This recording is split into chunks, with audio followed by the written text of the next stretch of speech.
quiero hablarles de una película que más que contarse se siente.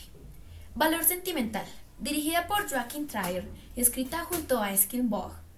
Es una película que en apariencia trata sobre una familia. Un padre, Gustav, y sus dos hijas, Nora y Anna. Pero en el fondo lo que hace es algo mucho más complejo, explorar cómo se construye la identidad a partir de la memoria, la ausencia y las historias que otros cuentan sobre nosotros. Quiero empezar con algo clave. Esto no es una película de conflictos explosivos, no hay grandes gritos ni escenas dramáticas tradicionales. Aquí todo ocurre en lo silencioso, en lo que no se dice, y eso la hace mucho más incómoda, pero también mucho más real. El personaje de Gustav, interpretado por Stellan Skarsgård, me parece fundamental. Él es un padre ausente, pero no desde el abandono clásico, sino desde algo más difícil de nombrar, una incapacidad emocional. Es alguien que no logra vincularse directamente con sus hijas, pero que sí intenta hacerlo a través del cine, a través de las historias. Y ahí es donde la película empieza a volverse muy interesante.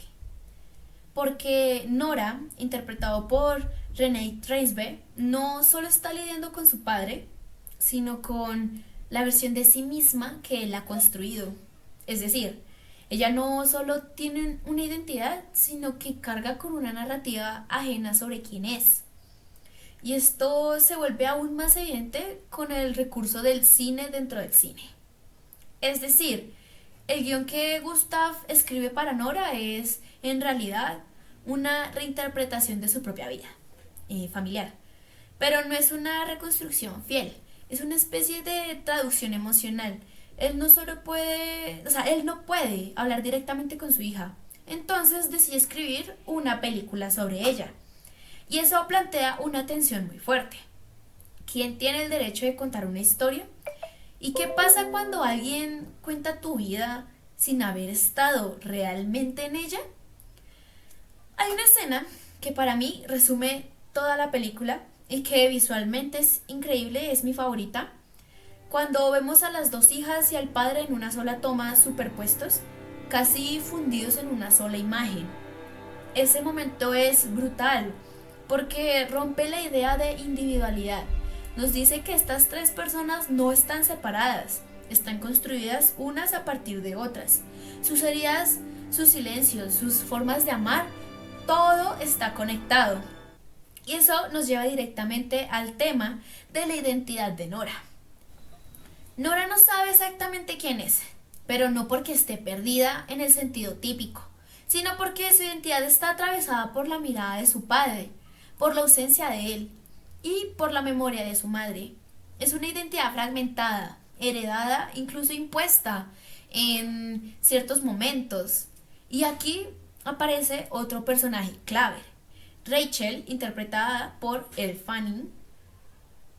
Rachel es fascinante porque es una externa, es una actriz que llega a interpretar una historia que no es suya, pero que de alguna forma termina mediando entre padre e hija. Ella fue como ese escalón que hacía falta para que ellos pudieran volver a hablar y a unirse. Es como si el cine necesitara de alguien ajeno para poder decir lo que los personajes no pueden. Y eso conecta con una idea muy potente, el arte como mediación emocional. A veces no podemos hablar directamente de lo que sentimos, pero sí podemos representarlo. Y en esa representación se mueve algo se transforma. Ahora, quiero detenerme en cosas muy puntuales del lenguaje cinematográfico de la película, porque en ella no solo cuenta bien la historia, sino que la construye desde lo visual y lo sonoro. La fotografía pues es muy contenida, muy coherente con el tono emocional.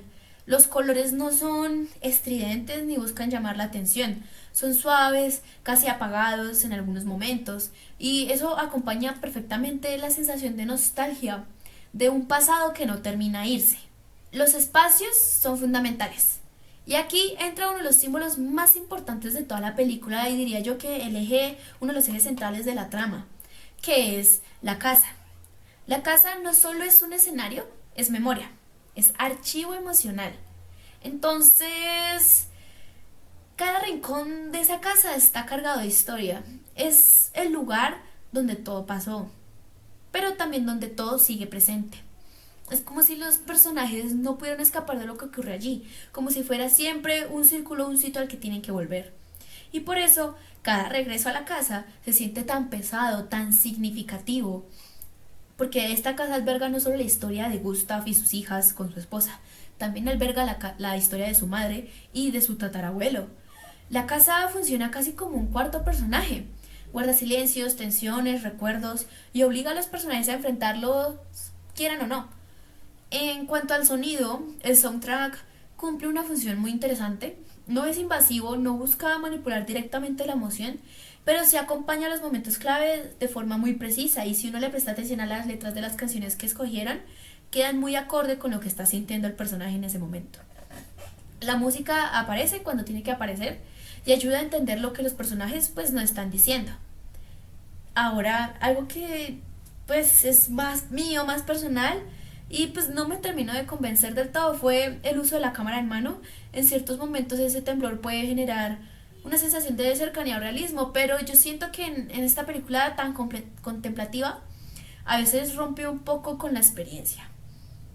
Siento que hay momentos donde la película te pide quedarte, observar, sentir, y el movimiento de la cámara interfiere un poco con eso. Pero pues más allá de eso hay algo que me parece profundamente hermoso en esta película, y pues es su forma de plantear la reconciliación. Porque aquí no hay una reconciliación clásica, no hay un gran discurso ni una resolución perfecta. Lo que hay es una decisión, y la decisión de Nora de aceptar estar en la película de su padre. Pues que recordemos, uno pensaría que es como el conflicto principal por el que ella empieza a atravesar y por el que el padre también empieza a atravesar toda la película.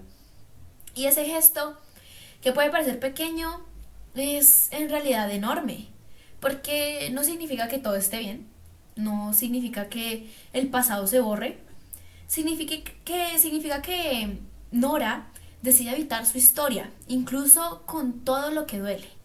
Y en ese acto empieza algo parecido a la sanación. La sanación porque ella decide simplemente no quedarse en ese pasado, tampoco olvidarlo, pero sí avanzar. No desde el olvido, sino desde la comprensión. Y eso para mí es lo más potente de la película, porque al final Valor Sentimental no trata solo de una familia, trata de cómo nos construimos a partir de los relatos, los que contamos, los que heredamos y los que decidimos aceptar o rechazar. Pienso que plantearon esta película y esta forma de reconciliación de una forma que no fuera cliché.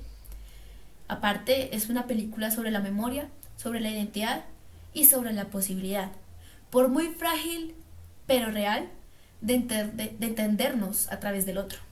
Y quizás por eso se siente tan cercana, porque en el fondo todos estamos hechos un poco de lo que otros dijeron que éramos y de lo que decidimos hacer con eso.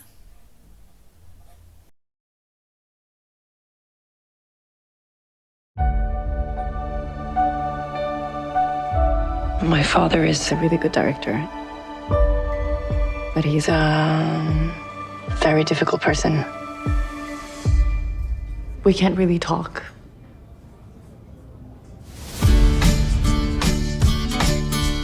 Gustav Ford! Thank you for coming. You working on anything new? Something like that. Kollar du med pappa? En andra butiker. Eller här, tror jag. Går det bra? Ja, det går bra. Ja, det är väldigt tufft att vara skådespelerska, förstår du. Självförtroende och ditt behov av uppmärksamhet är olidligt. Hvordan vet du det? Du känner oss ju inte sånn egentlig, da. Här i familjen är alla arga på pappa.